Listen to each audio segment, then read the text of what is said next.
fait... Bonjour à tous. Voilà. Bonjour. Deux. Aurélie, bien. Bonjour. Allez, super, merci. Vous êtes tous connectés. Alors, c'est Gilles Naon, maître Gilles Naon qui va intervenir ce matin sur les bons réflexes face à un contrôle fiscal. Donc, je vais lui laisser la main. Est-ce que vous êtes prêt, monsieur Naon? Vous êtes tous prêts, alors on va y aller. Bonjour à tous. En premier lieu, je voulais remercier l'UPE 06 de m'avoir donné cette occasion de vous présenter ce webinaire sur le thème des bons réflexes face à un contrôle fiscal. Je vais très rapidement me présenter parce que la matière est dense et je vais m'attacher à vous donner, j'espère, un maximum d'informations et de conseils. Donc, je suis avocat au barreau de Nice, inscrit depuis 1991, c'est-à-dire à peu près déjà près de 30 ans. Je suis avocat spécialisé en droit fiscal et en droit des sociétés. J'ai obtenu des certificats de spécialisation en 1999 qui ont été délivrés par le centre de formation des barreaux du Sud-Est. J'ai travaillé avec mon père Roger Naon, Fleur Roger Naon, pendant plus de 20 ans, qui était ancien inspecteur des impôts, ancien conseiller juridique et avocat fiscaliste, qui m'a formé au contentieux fiscal, qui est ma matière principale. Et enfin, j'ai eu le bonheur d'avoir rejoint le cabinet de l'ABG avec Marielle, qui est piloté par mon ami Marielle Valicki, qui est également membre du bureau du PE. Et nous sommes une équipe de 6 avocats, d'une dizaine de personnes. On a monté une structure qui s'appelle également Créavocat. Alors, faire l'objet d'un contrôle fiscal, bien évidemment, ce n'est pas une bonne nouvelle, c'est jamais agréable, mais ce que je peux vous dire après 30 ans d'expérience, c'est qu'il ne faut pas baisser les bras, il faut s'organiser, il faut le gérer et mettre tous les éléments de votre côté pour arriver à s'en sortir, et c'est possible. Il ne faut pas abdiquer avec l'administration fiscale, toujours en utilisant les règles et les moyens de droit, bien évidemment, et dans les principes de respect et de loyauté réciproque, pour trouver une solution qui convient et à la hauteur de vos facultés contributives. En France, on est régi au niveau fiscal par un principe, c'est ce qu'on appelle le principe de système déclaratif.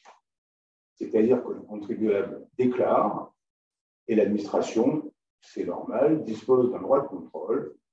C'est pour ça qu'il ne faut pas, dans l'absolu, être surpris si on fait l'objet d'un contrôle, c'est que l'administration exerce son droit de contrôle puisqu'elle a la possibilité de demander tout renseignement, toute justification ou éclaircissement relatif à vos déclarations, aux actes juridiques ou autres que vous auriez déposés, notamment auprès des services de l'enregistrement.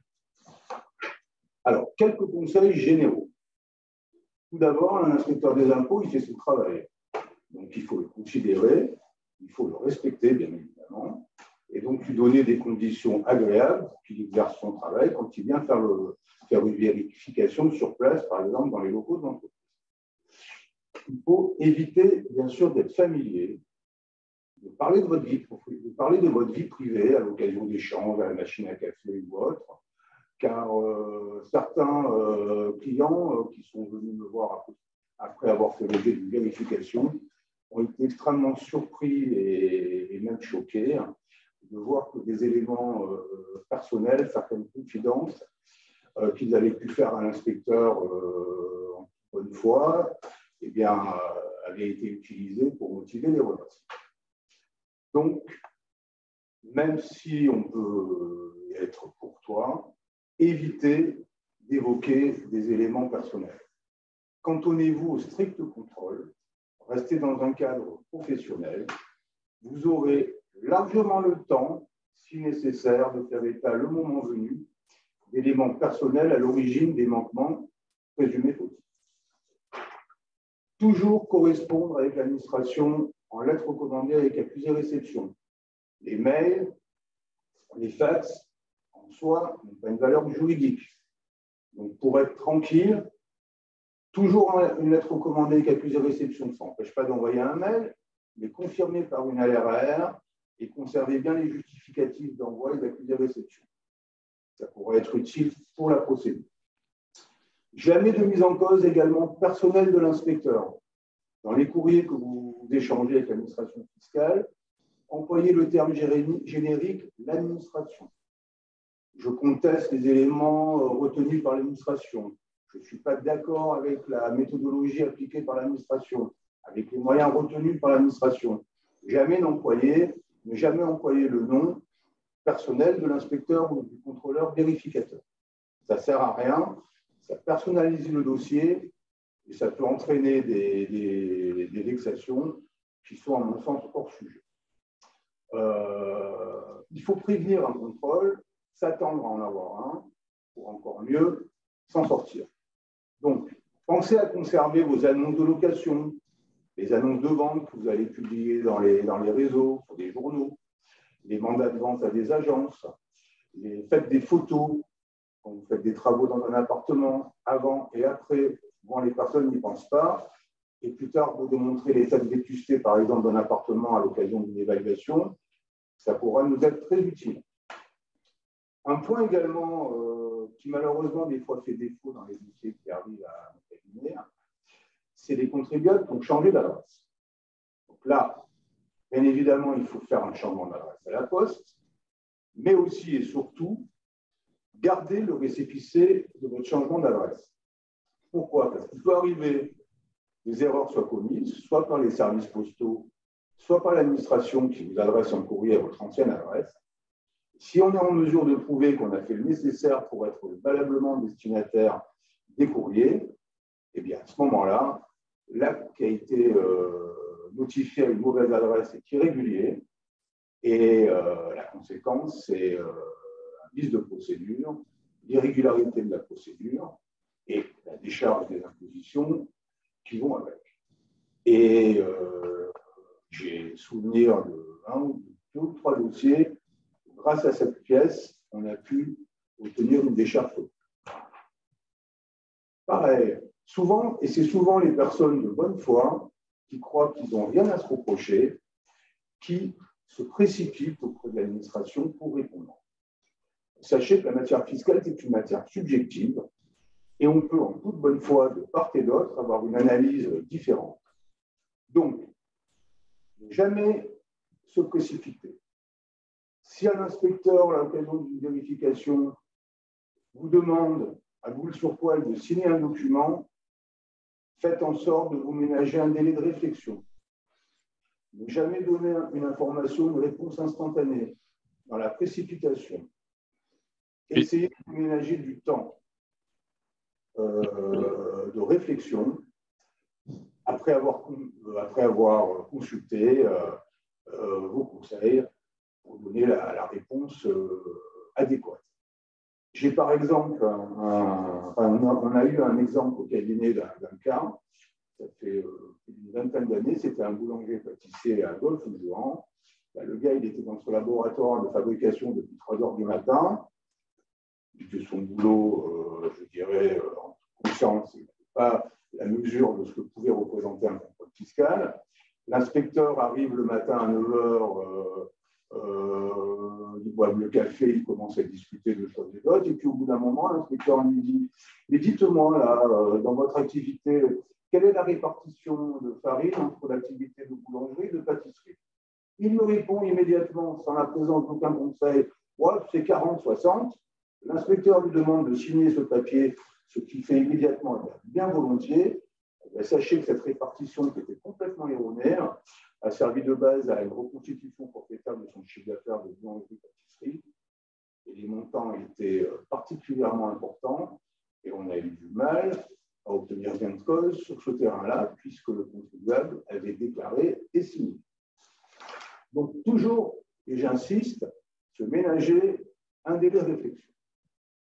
Sachez également qu'en matière de procédure, l'administration a des droits, mais le contribuable a également des garanties. Et ces garanties, ce sont notamment les voies de recours. Alors, je vous engage à exercer, de manière générale, la panoplie des voies de recours qui vous sont offertes. On va pas tous les évoquer aujourd'hui, mais quelques principaux. Première chose classique, quand vous recevez une proposition de rectification, dans la quasi-majorité des cas, l'administration vous indique que vous, dans ce courrier en première page, que vous avez la possibilité de demander un délai de 30 jours supplémentaires pour répondre. Exercez ce droit, toujours par lettre recommandée avec accusé de réception. L'administration n'est pas obligée de vous répondre, c'est un droit qui vous est offert. Exercez-le. Ça vous permettra non pas de gagner du temps, mais ce n'est pas le but, mais surtout d'avoir le temps de vous organiser, de réunir les éléments pour pouvoir répondre utilement. En matière de procédure de contrôle fiscal, il y a deux phases. Il y a une phase qu'on appelle pré-contentieuse et une phase contentieuse à compter du moment où les impositions ont été mises en recours. Sachez qu'au cours de la phase pré-contentieuse, l'administration se propose de vous redresser. Vous avez bien évidemment le droit de contester cette proposition et va s'offrir à vous un débat avec l'administration. À l'occasion de ce débat, vous avez la possibilité de saisir et d'aller plaider votre cause devant des commissions fiscales, des commissions des impôts qui sont de deux sortes. Vous avez d'une part la commission départementale ou régionale des impôts directs et des taxes sur le chiffre d'affaires, qui concerne l'impôt sur le revenu, les impôts commerciaux et la TVA. Et par ailleurs, vous avez la commission départementale de conciliation, qui a la compétence pour ce qui concerne les évaluations de biens immobiliers. C'est ce qu'on appelle, dans notre jargon, le contentieux valeur vénale. Sachez que ces commissions, c'est un épisode important de la procédure, parce que c'est des organismes qui sont présidés par un magistrat, à laquelle siègent des représentants de l'administration et également des représentants du contribuable. C'est l'inspecteur vérificateur est en général est présent et le contribuable de ses conseils sont également présents. Et cette commission, c'est la première fois d'ailleurs où un regard externe va être donné sur votre dossier. Et c'est parfois le moment où les choses sont bien mises sur la table et peuvent donner lieu à un avis favorable de la dite commission.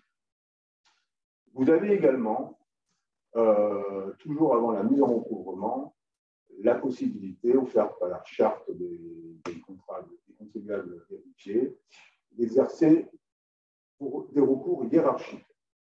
Alors, il y a deux niveaux de recours hiérarchiques. Il y a le premier niveau auprès de l'inspecteur principal et le deuxième niveau auprès de l'interlocuteur départemental ou régional selon la brigade qui a réalisé le contrôle, la compétence territoriale de la brigade.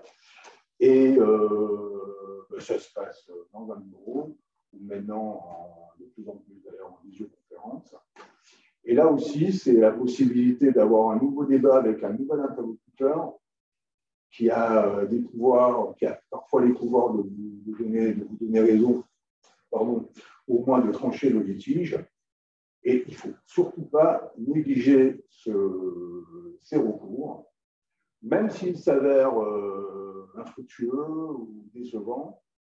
Ça va pouvoir être l'occasion de percevoir, je dirais, la température, l'état d'esprit de l'administration, de se rendre compte que notre dossier peut être amélioré sur tel point.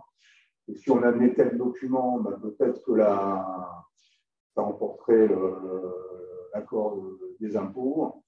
Enfin bref, dans tous les cas, même défavorables, ces recours hiérarchiques peuvent être utiles. Vous avez également la possibilité de servir ce que j'appelle les organes de médiation. Là, il y a également de nombreux recours possibles. Il y a le conciliateur fiscal, le médiateur fiscal, le médiateur du bénéfice qui se trouve à Bercy, également le médiateur de la République. Là encore, même si ces recours ne sont pas suspensifs, n'hésitez pas à les mettre en œuvre. On est souvent déçus du résultat, mais parfois il y a quand même un début de résultat, notamment en ce qui concerne l'application des majorations. Et enfin, une fois qu'on a épuisé tous ces recours, qu'on a fait valoir tous nos arguments, par écrit, devant la commission, devant les inspecteurs divisionnaires et interlocuteurs départementaux. L'impôt va être mis en recouvrement. Sachez qu'en France, encore on a le droit de contester un impôt.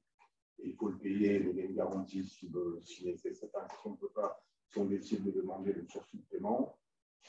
Et à ce moment-là, il faudra vous adresser au juge de l'impôt. Et en ce qui me concerne, le recours au juge de l'impôt est souvent. Enfin, j'ai confiance, moi, dans la justice fiscale, à double titre, parce que d'une part, un juge n'hésitera pas à donner raison aux contribuables, contrairement à ce que certains croient que c'est permis d'avance, dans la mesure où on lui apporte des éléments en droit et en fait pertinents. Ce n'est pas du tout des juridictions qui vont donner systématiquement raison à l'administration fiscale.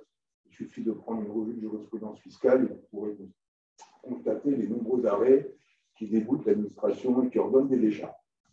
Donc, le recours aux tribunaux n'est pas vain. Dans tout ça, et à tout moment de cette procédure, il y a une possibilité avec l'administration de trouver une possibilité de sortie. C'est dans la quasi-majorité des cas une piste que j'explore avec l'accord du client, c'est la transaction. Alors là, je vais vous donner très rapidement une petite méthodologie pour, on l'espère, mener à bien cette possibilité de sortie. Tout d'abord, ne pas se limiter au recours Kleenex.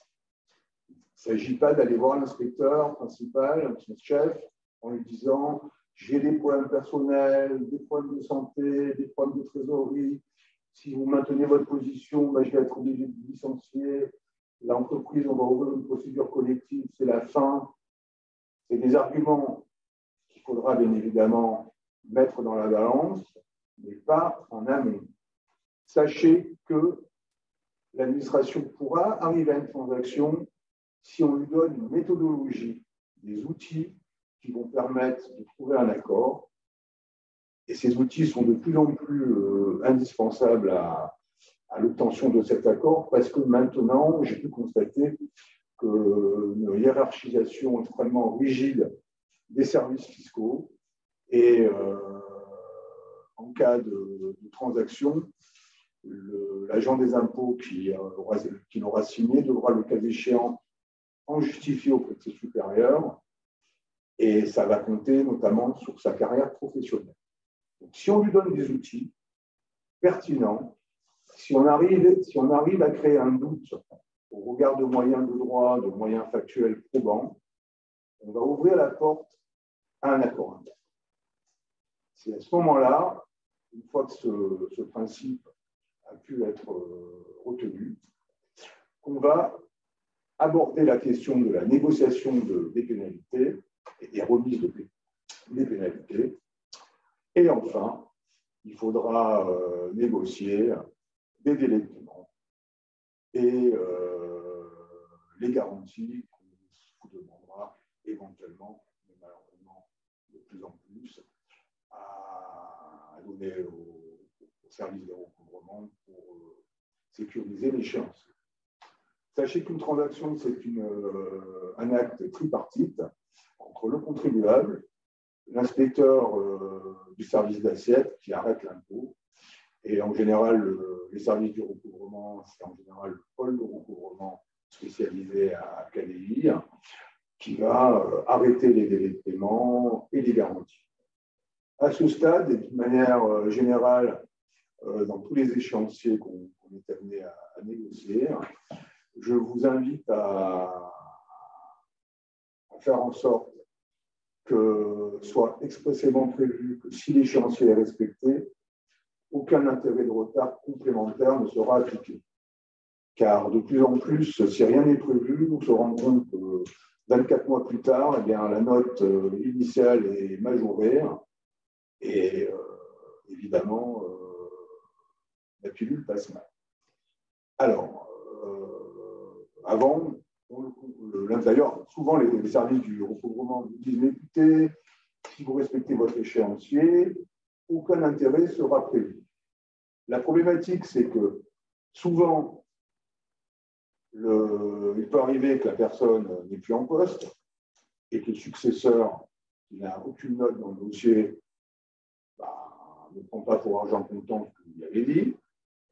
Donc, en tout état de cause, s'il n'a pas été possible de le mentionner expressément dans l'échéancier, je vous invite à envoyer un courrier toujours en recommandé aux impôts, en leur faisant état de cet engagement verbal et de la remise des majorations qui interviendra si votre client face lui-même a respecté cette petite échéance. Un élément également que je vous recommande à tous les coups et toujours, c'est de souscrire une déclaration provisoire. Ça a des conséquences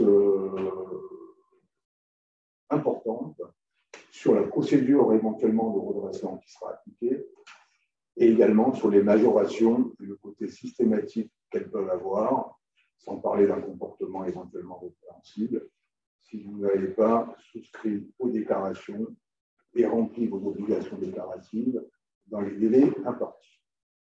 Ainsi, par exemple, si vous n'avez pas fait une déclaration de revenus, de TVA, un dépôt de liasse fiscale pour une société ou une entreprise individuelle, et que vous recevez une mise en demeure, si vous ne répondez pas à nouveau dans les 30 jours, c'est 40%. Cette majoration, elle est, je dirais, automatique. Par ailleurs, le fait de ne pas respecter les délais, ça va allumer des clignotants auprès de l'administration. Et c'est souvent les dépôts tardifs et répétés des déclarations du contribuable qui vont déclencher un contrôle fiscal. Donc, dans ces cas-là, si vous n'avez pas les éléments complets pour établir votre déclaration, faites une déclaration provisoire, même fantaisiste, dans le délai imparti. Vous aurez l'occasion par la suite de faire une déclaration rectificative pour corriger les erreurs qui ont pu être commises, pour limiter éventuellement les majorations, mais faites une déclaration provisoire. Il vous manque une attestation de loyer, le relevé du gestionnaire, la déclaration de la SCI du cousin qu'on ne vous a pas transmis. Tant pis, vous prenez un chiffre, vous prenez celui de l'année passée, vous l'actualisez en fonction éventuellement des circonstances, mais vous déclarez dans le délai.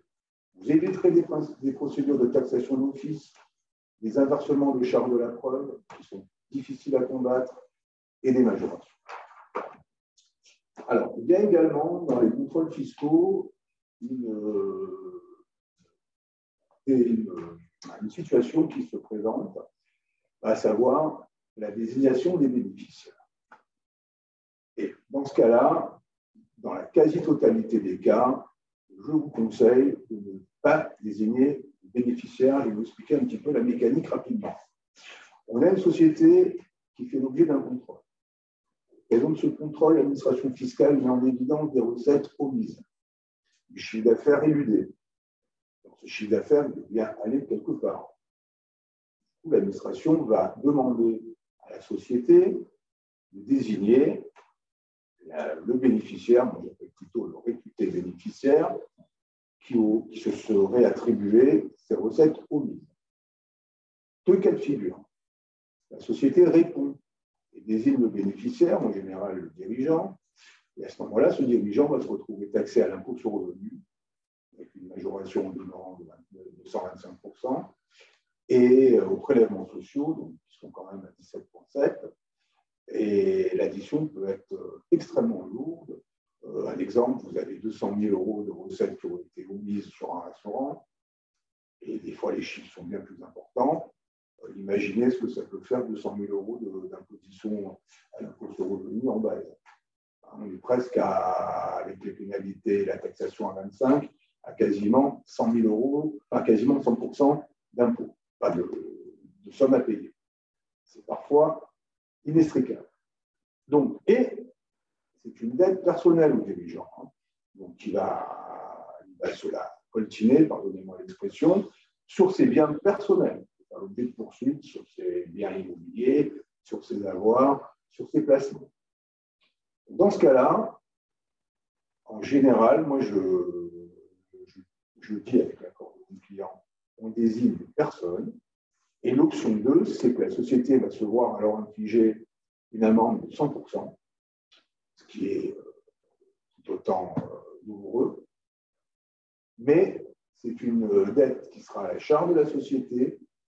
Et si à la suite de la procédure de contestation ou de transaction, cette amende parfois peut faire l'objet d'une remise très substantielle, voire totale, de l'élu, on n'arrive pas à s'en sortir, la solution est la seule, au regard des montants souvent, sera de demander la protection du tribunal de commerce, de demander l'ouverture d'une procédure collective. Et dans ce cas-là, dans ce type de procédure, sachez que les intérêts et certaines amendes sont remises automatiquement. Et en l'occurrence, l'amende de 100% fait l'objet d'une remise. Donc, voilà, à mon avis, la stratégie qu'il faut retenir, parce que sinon, certains dirigeants se retrouvent dans des situations insolubles. Rapidement encore, parce que ça pourrait faire l'objet d'un webinaire à lui tout seul, et même chacune des contrôles. 3 types de contrôles rapidement. Le contrôle sur pièce. Attention aux niches fiscales, préparez bien vos dossiers en amont. Dès qu'on a une niche fiscale, l'administration, souvent, fréquemment en tout cas, va vous demander des renseignements. Par exemple, les produits défiscalisants immobiliers, veillez bien à ce que vous avez bien rempli les plafonds, conservez les justificatifs des revenus de vos locataires, veillez à ce que les prix au mètre carré, au regard des plafonds prévus, soient bien respectés.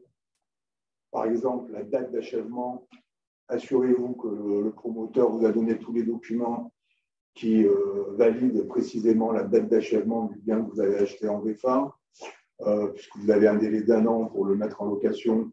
Et parfois, à quelques jours près, on voit des dossiers où la réduction d'impôt est remise en cause, ce qui va remettre du coup en cause l'économie financière de cette acquisition, de cet investissement. Bref, soyez vigilants. Contrôle sur pièce. Ces derniers temps, on voit même l'administration venir nous demander des certificats de scolarité des enfants pour la réduction d'impôt des enfants majeurs. Également, un élément qu'on retrouve fréquemment, c'est la justification des pensions alimentaires. Quand vous versez une pension alimentaire à votre fils, enfin à vos enfants, privilégiez les virements bancaires. Deuxième contrôle, ce qui cela va concerner les sociétés ou les entreprises individuelles, c'est la vérification de comptabilité. Donc là aussi, ménagez-vous du temps, faites en sorte, demandez que le premier rendez-vous de vérification soit reporté. Externalisez le contrôle, faites en sorte que le contrôle n'ait pas lieu sur place. D'une part, il n'est pas bon que l'inspecteur voit comment l'entreprise fonctionne au quotidien. D'autre part, ça va vous miner dans votre quotidien d'avoir un inspecteur sur place. Et par ailleurs, ça peut entraîner des questionnements des personnes participant à la vie de l'entreprise. Vous avez la possibilité de demander que le contrôle ait lieu chez votre conseil, chez votre expert comptable. Il faut utiliser cette possibilité. Par ailleurs, oui, juste sur les vérifications de comptabilité, sachez qu'il y a des garanties spécifiques qui sont offertes aux contribuables et il faut encore une fois les utiliser.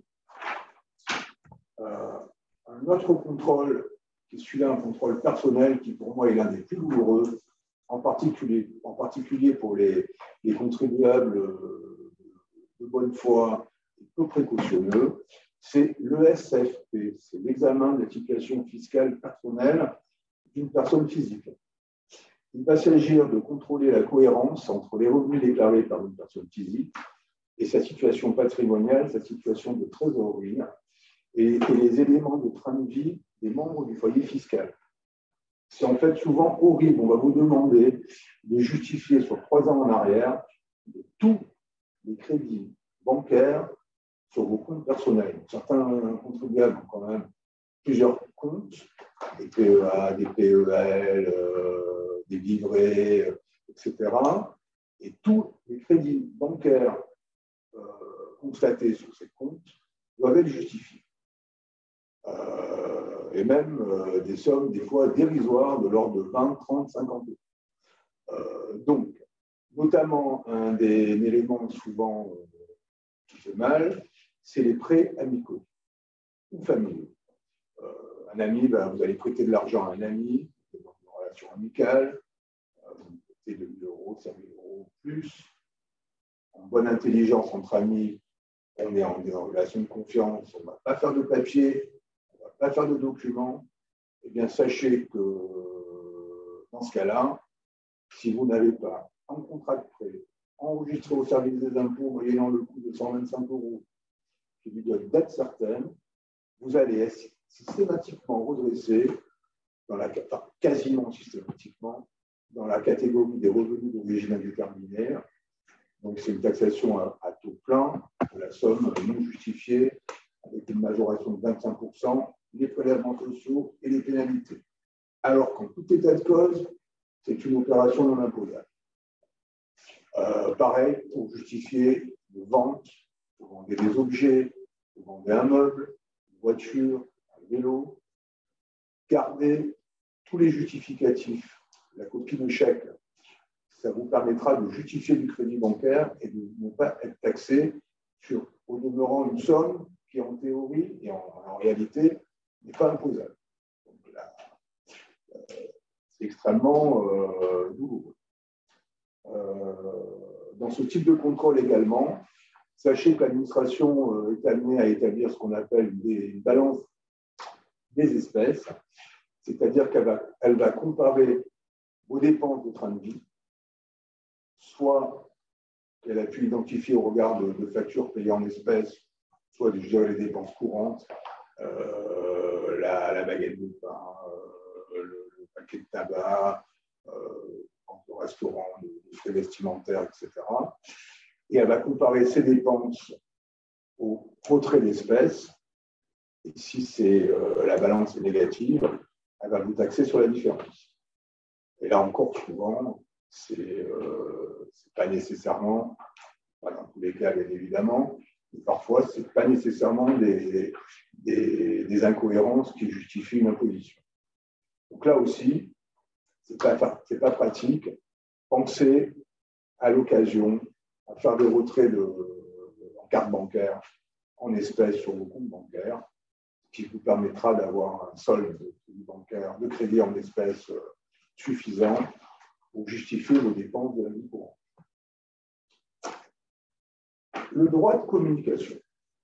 Sachez, c'est l'article, peu importe l'article, en l'occurrence, c'est l'article L76 du livre des procédures fiscales, que l'administration dispose d'un droit général pour demander à toute entité, à toute chaire, à tout organisme, à tout établissement, français ou étranger, à avoir communication des éléments vous concernant. Et la personne interrogée doit répondre sous peine de sanction. C'est souvent le début, c'est souvent ces investigations qui vont permettre à l'administration de motiver ses redressements. Sachez que dans le cadre d'un droit à un procès équitable, d'un droit à avoir une défense en ayant les mêmes armes et les mêmes moyens utilisés par l'administration, que vous disposez vous-même du droit de demander à l'administration de vous communiquer l'ensemble des documents ayant servi à fonder les redressements. Cette demande doit intervenir avant la mise en recours. À mon sens, il faut toujours la demander pour deux raisons. D'une part, pour avoir, bien sûr, les éléments pour combattre les prétentions de l'administration. Et d'autre part, s'il s'avère, et ça arrive, que cette communication est inopérante ou imparfaite, et qu'on arrive à le démontrer, à savoir qu'elle ne nous ait pas communiqué l'ensemble des éléments qu'elle a mis à disposition, eh bien, c'est constitutif d'un vice de procédure, d'une irrégularité. Et là, les tribunaux n'hésitent pas à sanctionner ce manquement par la décharge. Et donc, exerçons ce droit à avoir les informations qui ont permis à l'administration de nous redresser. Je vais vous dire quelque chose d'autre là-dessus. Voilà. Exerçons ce droit de communication.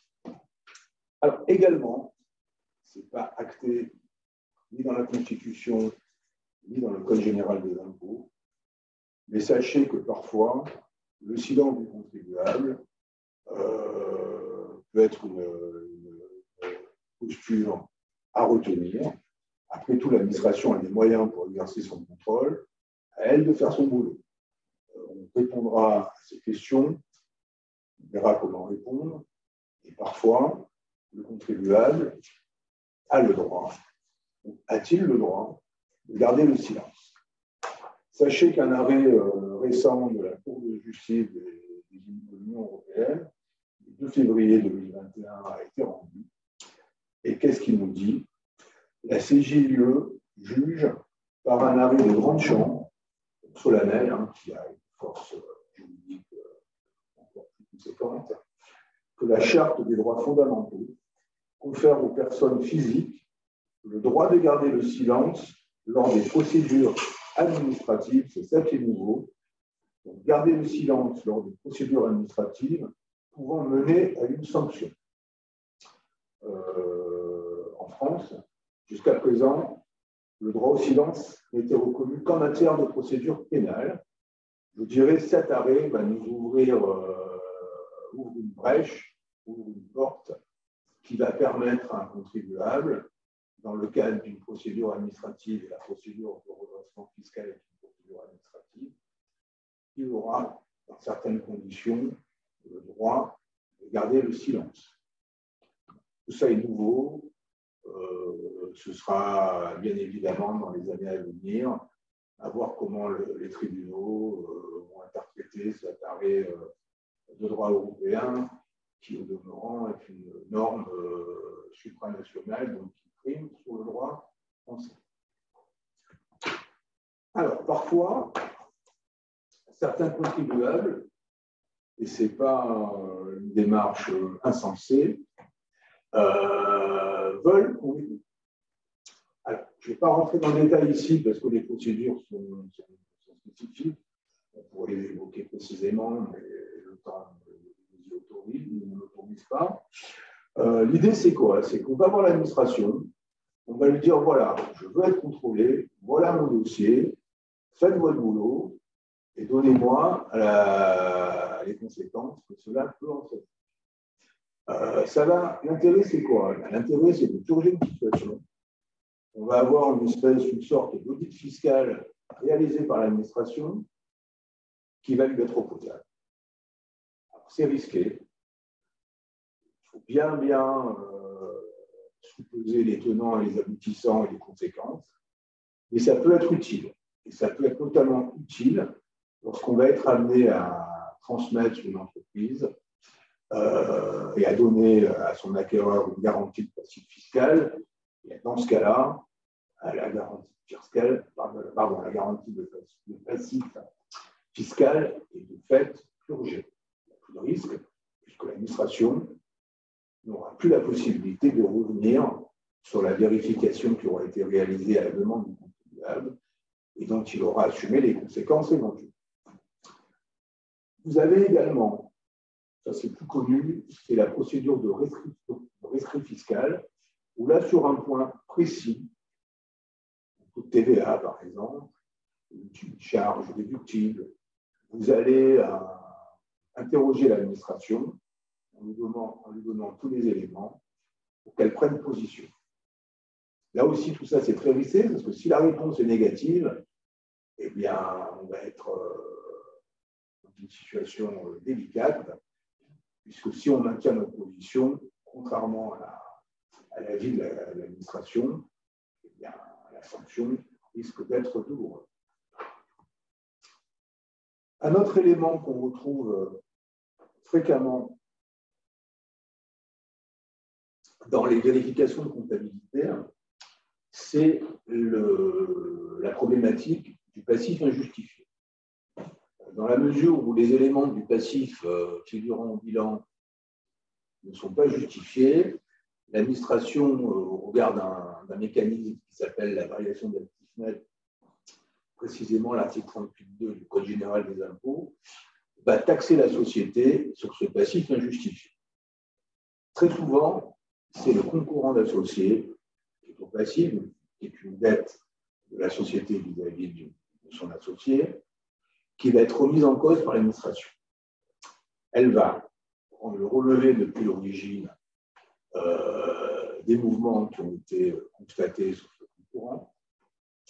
Elle va demander à la société et aux dirigeants de justifier de ces mouvements, c'est un peu comme un peu le même principe que les SFP, et à défaut d'en justifier, eh bien, double peine.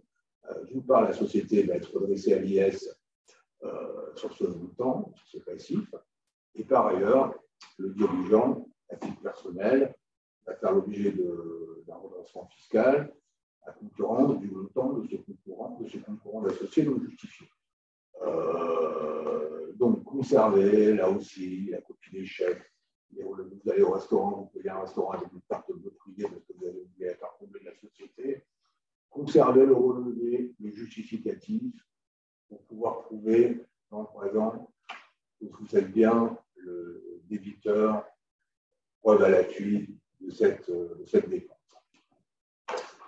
Et c'est classique.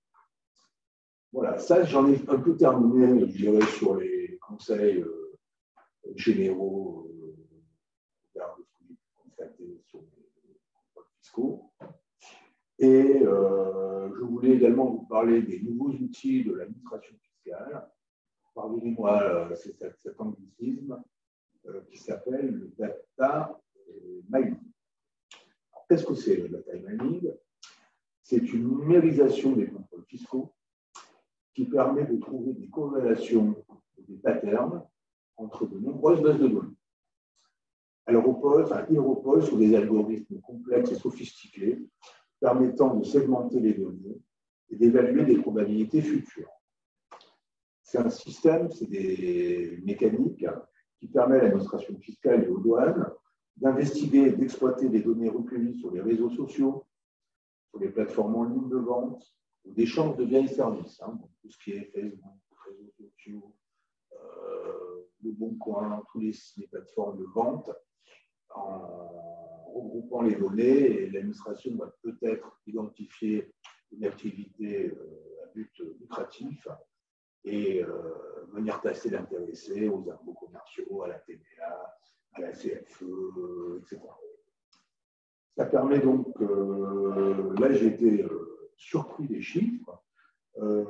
Sachez qu'en 2019, 22% des contrôles fiscaux ont été programmés en utilisant des méthodes d'analyse des données.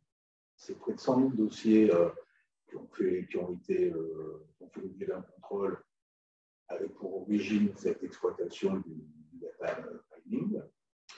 Ça a rapporté 785 millions d'euros en 2019, 794 millions d'euros en 2020.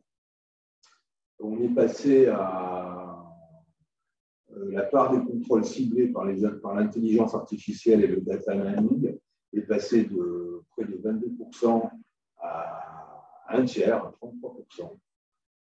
Ainsi, près d'un contrôle sur trois aujourd'hui est ciblé par l'intelligence artificielle. Alors, soyez vigilants dans les informations que vous publiez sur les réseaux sociaux. Également, par exemple, un contrôle dont on n'a pas parlé précédemment, c'est le contrôle, ça me vient là, sur les signes extérieurs de richesse.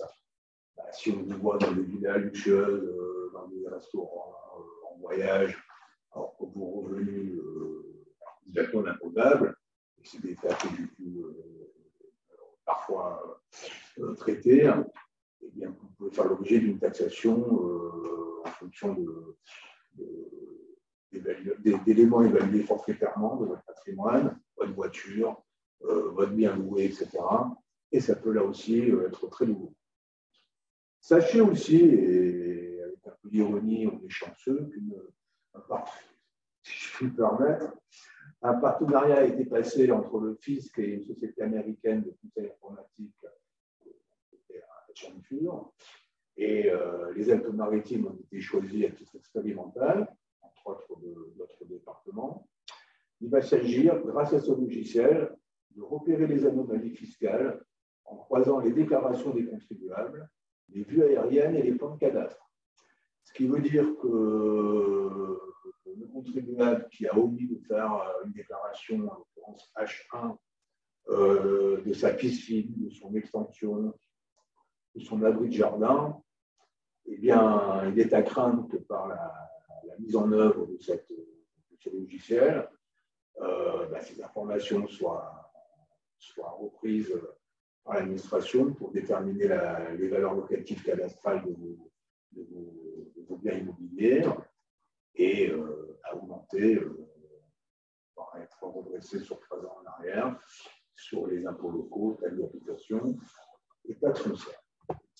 Alors, on est largement dans le timing. J'aurais pu en mettre plus alors.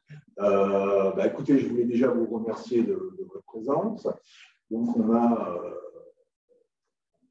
du temps pour que je puisse répondre à vos questions. Et le cas échéant, n'hésitez pas à aller consulter mon site internet, naoum-avocat.fr, sur lequel vous verrez, il y a un onglet avec mes résultats. Vous pourrez vous rendre compte qu'il ne faut pas abdiquer, puisqu'on arrive à obtenir, pas toujours, mais c'est pas rare, gain de cause sur des redressements fiscaux. Je suis donc à vos écoutes. Est-ce qu'il y a des questions? Moi, j'aurais 3 questions, en fait. La première, c'est sur les recommandés avec avis de réception. Est-ce que c'est dans les 2 sens que ça doit marcher? C'est-à-dire, quand vous écrivez en recommandé, mais est-ce qu'eux doivent vous écrire aussi en recommandé? Alors, si vous voulez, en général, les actes de procédure fiscale sont notifiés en lettres recommandées. Si ce n'est pas le cas, on pourra, le cas échéant, soutenir qu'on n'a pas reçu le document et la charge de la preuve incombera à l'administration. Donc, je dirais, après, il s'agira d'apprécier si on va rentrer sur ce terrain-là ou pas. Mais un acte, un document administratif qui est adressé à un administré par lettre simple, pour des raisons diverses et des fois indépendantes de sa volonté, il a pu ne pas en être destinataire parce que le facteur l'a mis dans la mauvaise boîte, le stagiaire remplaçant notamment, ça arrive. Et à ce moment-là, l'administration aura du mal à prouver qu'elle a respecté les délais de procédure. Voilà. Mais quand même, quand il s'agit d'interrompre une prescription, notamment là avant le 31 décembre, fréquemment, c'est notifié ou en recommandé ou même parfois par mission. Ouais, parce que moi, j'ai reçu des courriers justement d'administration par rapport au délai, c'est surtout par rapport à ça, où même pas il y a le cachet de la poste. C'est-à-dire qu'on vous envoie un courrier qui date d'il y a 3 semaines et vous le recevez aujourd'hui et il n'y a aucun cachet de la poste, rien du tout, pas en recommandé ni rien. C'est une question d'appréciation. Est-ce qu'on a intérêt à soutenir qu'on ne l'a jamais reçu? Et dans ce cas-là, je dirais les éléments sont assez favorables aux demandeurs. Simple. C'est pour ça que l'administration, quand j'écris en recommandé. Parce que j'ai eu des réponses où non, j'ai jamais rien reçu et où le courrier peut se perdre dans les méandres du tunnel de l'administration. Donc, pour répondre à votre question, si votre contradicteur n'apporte pas la preuve d'une notification régulière d'un acte, on n'est pas censé l'avoir reçu. D'accord. À vous d'apprécier s'il est utile ou pas d'aller dans ce sens. D'accord. Après, vous mentionniez de ne pas signer les documents. Quand l'inspectrice des impôts vous met un délai de même pas 24 heures pour lui répondre et signer le document, parce que moi, c'est ce qui s'est passé. J'ai eu un contrôle et en fait, Moi, je pensais que l'administration avait déjà un devoir de conseil et d'information et pas de vouloir à outrance nous fiscaliser. Et derrière, elle m'a vraiment mis la pression pour signer les documents. Hein. C'était si vous ne me répondez pas avant demain. C'est le jeu des échanges entre deux contradicteurs, y compris l'administration fiscale, où on est souvent pour de terre contre peu de fer, mais c'est pour ça que l'avocat fiscaliste ou vos conseils, et avec le contrôle du juge, sont là pour rééquilibrer les enjeux et les droits de chacun. Mais effectivement, un inspecteur va vous mettre la pression. Pourquoi il vous met la pression? Quand il fait une vérification de comptabilité, sauf cas particulier, il a 3 mois pour réaliser. D'accord. Je ne vais pas rentrer dans les détails. Donc, le temps peut jouer contre lui. Et puis, souvent, il veut boucler son contrôle rapidement. Les vacances arrivent. C'est souvent avant le 31 décembre. Le délai court. S'il ne le fait pas dans les délais, on garde une année. C'est très strict. Donc, tout ça, c'est des éléments qui sont à prendre en compte de part et d'autre pour faire en sorte de ne pas avoir notre silence, même s'il y a une évolution, comme je vous le disais, n'est pas répréhensible. Et d'un autre côté, il faut trouver le juste milieu, je dirais, au cas par cas. D'accord. Mais en tout cas, c'est jamais simple, mais parce qu'on est sous pression, c'est vrai.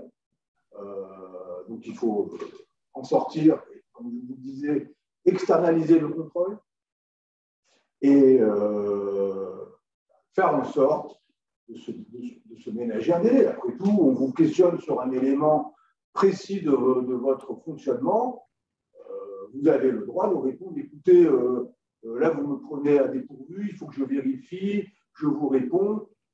On essaye de se ménager un délai, mais j'en conviens. Parfois, c'est pas facile. Voilà. Parfait. On a 2 autres questions, maître.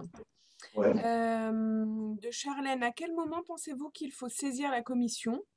Et de Barbara, les contrôles sont-ils aléatoires? Et pardon, la deuxième question? Les contrôles sont-ils aléatoires? Est-ce que les contrôles sont aléatoires? Est-ce que les contrôles sont aléatoires? Pardon. Oui. Alors, je vais répondre à la première question. Oui. Je vais répondre aux 2 questions, bien sûr. La première question, si j'ai bien compris, c'est à quel moment on saisit la commission des impôts. Alors, là, c'est une question importante au niveau stratégique. On peut avoir certains conseils, des avis différents.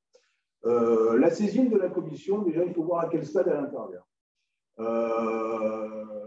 Vous recevez une proposition de rectification, une proposition de redressement. Vous avez 30 jours et 60 jours sur votre demande pour y répondre. Vous y répondez, vous contestez les redressements. Et là, l'administration doit obligatoirement vous répondre, elle n'a pas de délai d'ailleurs, par un document qui s'appelle la réponse aux observations du contribuable. Et dans ce courrier, en première page, quand bien même elle maintient en toute partie les redressements, elle va vous proposer de saisir la commission. Alors, moi, je saisis la commission au stade de la réponse, qu'après avoir reçu la réponse aux observations. Sachez que certains conseils préfèrent, dès la proposition de rectification, solliciter la saisine de la commission, enfin, plus exactement des recours hiérarchiques. Et alors, attendez, je me suis permis, pardonnez-moi. La commission, on la saisit après la réponse aux observations du contribuable.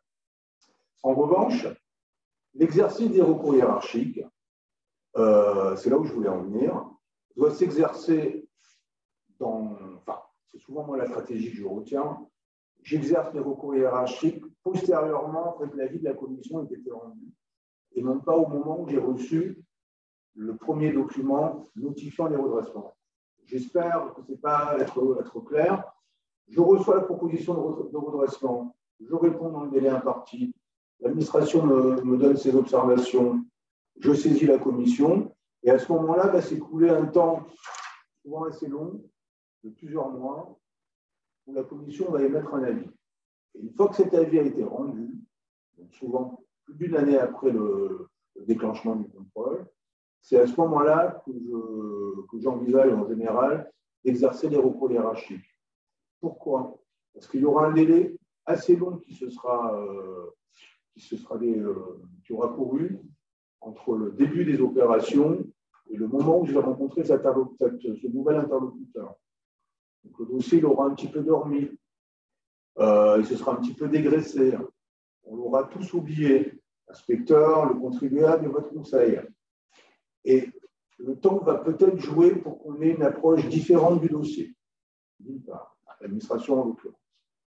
D'autre part, il arrive souvent, enfin, ça arrive, qu'il y ait un changement dans la personne qui traite le dossier. L'inspecteur qui avait fait le contrôle, il a été muté. Donc, c'est son successeur qui reprend le dossier, qui ne connaît pas bien.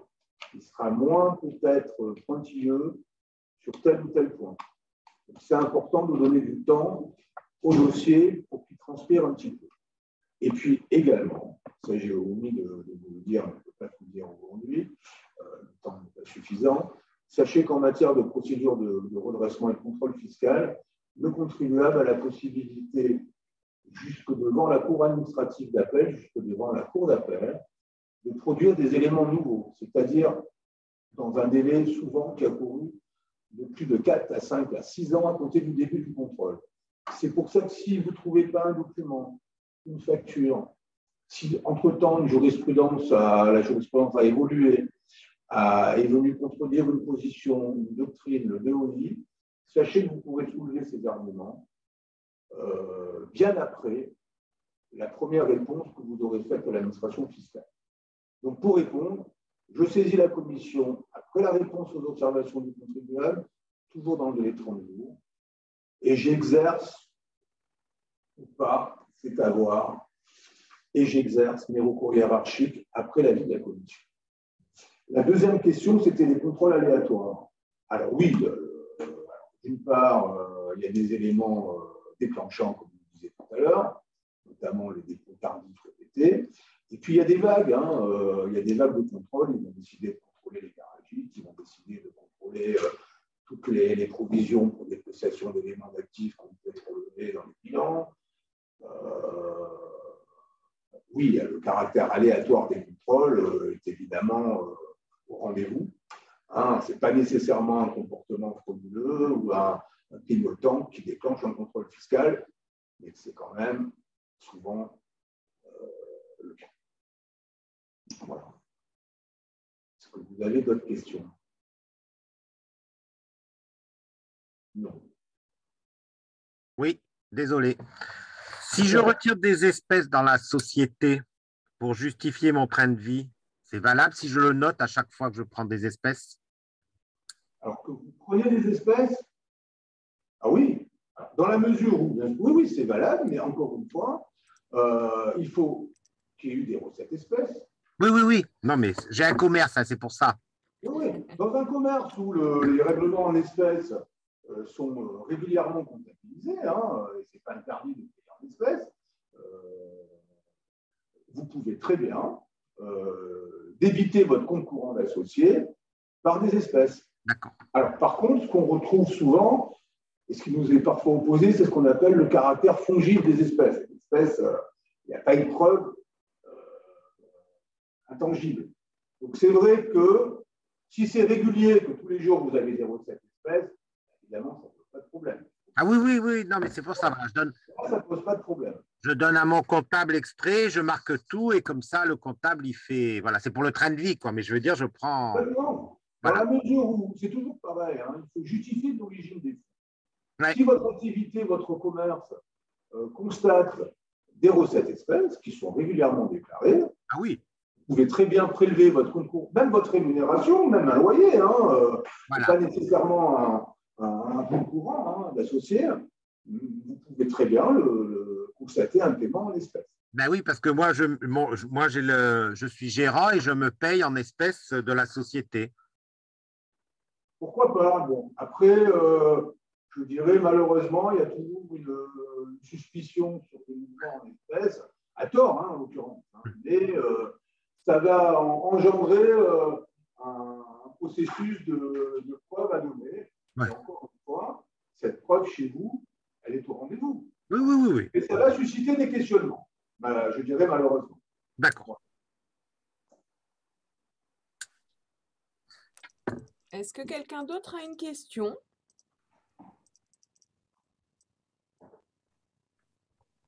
Plus de questions? Excusez-moi, bonjour Oui. maître. Je suis expert comptable. J'ai certains clients qui ont subi des contrôles fiscaux et j'ai remarqué que ces dernières années, l'administration fiscale, si vous voulez, allait beaucoup plus souvent à la pêche, si vous voulez, sur les réseaux sociaux, tels que Facebook. Alors, surtout dans le cadre de vérification, si vous voulez, personnelle. Et il me semblait que la CNIL était intervenue auprès de l'administration fiscale justement pour calmer un peu le jeu, si vous voulez, de ces renseignements, je dirais, qui étaient plutôt à la décharge de certains clients qui s'affichaient, je dirais, sur des réseaux sociaux avec des chevaux, des véhicules, etc., qui ne reflétaient pas forcément, si vous voulez, leur train de vie, mais qui n'étaient pas forcément leur possession, quoi. Voilà. Oui, comme je vous disais avec le data mining, mais de plus en plus, l'évolution va renforcer les droits de l'administration pour avoir un accès direct à ces informations. J'ai pas bien compris, vous êtes intervenu au niveau de l'ordre auprès de l'administration pour calmer un peu le jeu, c'est ça? Non, je disais que je pensais que la CNIL était intervenue auprès de l'administration justement pour limiter un peu, si vous voulez, Alors oui, il y a des garde-fous de la CNIL, tout à fait. Des réseaux sociaux. Comment? Le règlement général sur les données personnelles. Ah, sur les données personnelles. Pardonnez-moi, je n'ai pas tout entendu. Alors oui, heureusement quand même, on a encore des garde-fous. Oui. Tant via la CNIL que via la protection des données personnelles. Mais l'évolution va plutôt dans une extension des droits accordés à l'administration. Voilà. Là, on est dans une période expérimentale qui a été mise en œuvre par l'avant-dernière loi de finances. Et on va voir ce que ça va donner. Mais bon, j'ai peu d'espoir au regard de l'évolution de ces outils utilisés fréquemment par l'administration qu'on aille dans une restriction.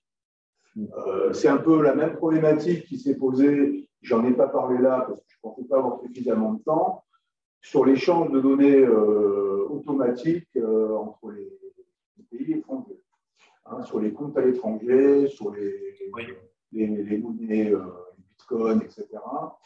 Sachez que depuis déjà quelques années, des conventions ont été signées pour pouvoir automatiser l'échange des données entre les pays, en particulier sur les données bancaires, mais j'ai cru entendre qu'ils allaient étendre cette communication également aux biens immobiliers, et ça fonctionne. Moi, oui, effectivement, ils sont performants à ce niveau-là. De toute façon, nous, déjà, les fichiers FEC, il ne faut pas sous-estimer l'administration, même si c'est une grande machine, ils ont maintenant des brigades spécialisées, notamment sur ces questions techniques. On leur donne des moyens pour identifier les comportements frauduleux, notamment à l'étranger, les fausses domiciliations, par exemple, à l'étranger. Et ça fonctionne, pas qu'avec la Suisse et le Luxembourg. Des pays un peu plus exotiques, asiatiques notamment, commencent à communiquer à Singapour, aux Seychelles. Moi, j'ai eu des dossiers de comptes à l'étranger sur des pays où le contribuable croyait qu'il resterait tranquille. Ça fonctionne. Voilà. De toute façon, ne serait-ce qu'à partir des fichiers FEC, les fichiers FEC, ce ne sont que l'industrialisation, si vous voulez, des contrôles fiscaux, de toute façon.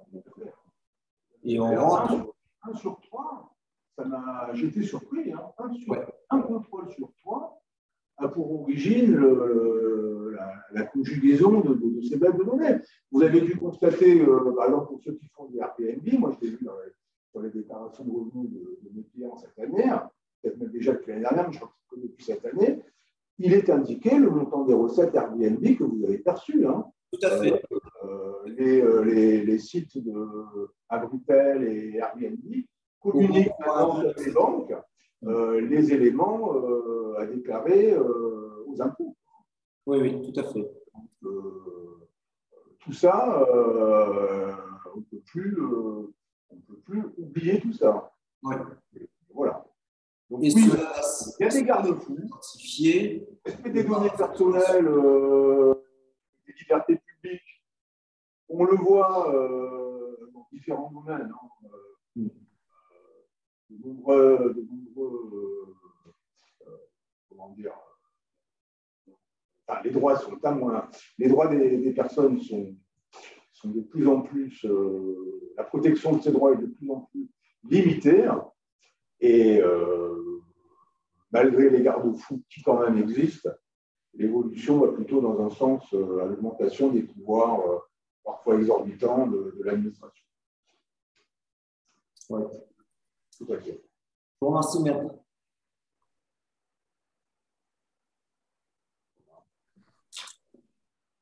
Une toute dernière question peut-être de quelqu'un? Bon. Alors, si ce n'est pas le cas, nous allons remercier en tout cas Maître Naon pour toutes ces réponses apportées aux différentes questions. Vous pouvez retrouver le replay de cette visio à partir de lundi sur notre site internet, ainsi que le PowerPoint qui a été diffusé aujourd'hui. Et puis on vous remercie parce que c'est la dernière visio de l'année. On a un dernier événement la semaine prochaine que nous maintenons en présentiel puisqu'il n'y aura pas de rassemblement autour d'un repas.